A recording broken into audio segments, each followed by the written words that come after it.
About an hour outside of Palm Desert lies Slab City. Some say it's filled with drugs and sex, but to others it's an artist's commune. And as KMIR6's ADRIANNA WEINGOLD discovered, it's a world of runaways who just want to be left alone. Adriana. Well, Slab City really is a society all of its own. It doesn't conform to traditional rules. There's no official power source and no running water. The makeshift city has been plagued for years with a reputation of violence, sex, and drugs. I sort of got run out of the rest of the world. You can do whatever you want out here as long as you don't hurt yourself or hurt anybody else or break any of our stuff.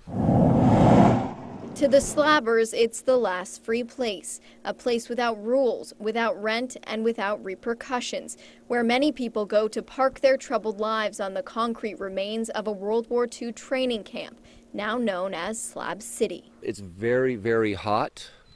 There's scorpions everywhere. I personally killed 2 rattlesnakes here in the last 2 days, tried to bite my cat.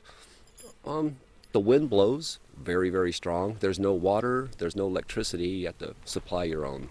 But people still call this barren piece of the desert home. Some are runaways, others fell victim to the tanking economy. For Jack, 2 horses Martin, life in San Francisco was too expensive, so on Christmas Eve, he Googled how to live for free. He ended up in Slab City. I like how it's out in the middle of nowhere, and I really don't mind the harsh environment at all. Kind of keeps a lot of people away. It's a gritty dose of Great Recession reality. There's no running water or sewer system. The only electricity comes from the sun. And life off the grid also carries a less than favorable reputation, one of drugs, sex, and violence. They believe that everybody has a shotgun and that we're living in some lawless society, and that's not what it is. At 35, Redford had accomplished his dreams, but still wasn't happy, so he decided to take a 2-month hike. He ended up hitchhiking across the United States, and 5 years later, he's still coming back to Slab City. Happiness is real easy, you know. If you're not happy, you don't have to stay. You can leave. But if you want to run with scissors, if you want to melt plastic toys, if you want to do any of those things that they told you couldn't do as a kid, you're allowed to do that here.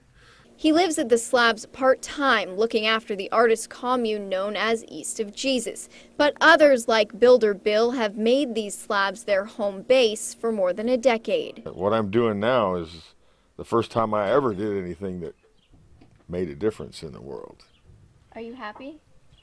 Well, anybody could imagine how things could be better, but I think, yeah, I'm pretty happy with myself and my life these days. Happiness in a land that's desolate, harsh, and dangerous. A neighborhood where piles of trash become makeshift fences, bottles become walls, and people willing to risk a no-rules lifestyle can live freely. And when we got this assignment, we weren't sure how we were going to be welcomed out there. Most people wanted nothing to do with us. We did see some visitors at Salvation Mountain on the outskirts of Slab City, but they avoided the rest of the camp. It was certainly an interesting and unique place to visit, some place that I'm not sure I would recommend for everyone. Back to you. Adriana, did they have trouble with law enforcement out there? Like, were the police having to come out there all the time, or were they pretty much left alone? It seems like they're pretty much left alone. There are times when police are called, but from what I understand, it's pretty much like any other society where if there's a problem, the police get called, but it doesn't seem like there's much police presence out there. And who owns that land out there? The Bureau of Land Management owns the land. So is it legal for them to be there? No, they're squatting, and so no, it's not technically legal for them to be there. And they haven't been in trouble with that yet? No, I think they just leave them alone. All right, Adrianna WEINGOLD, thank you.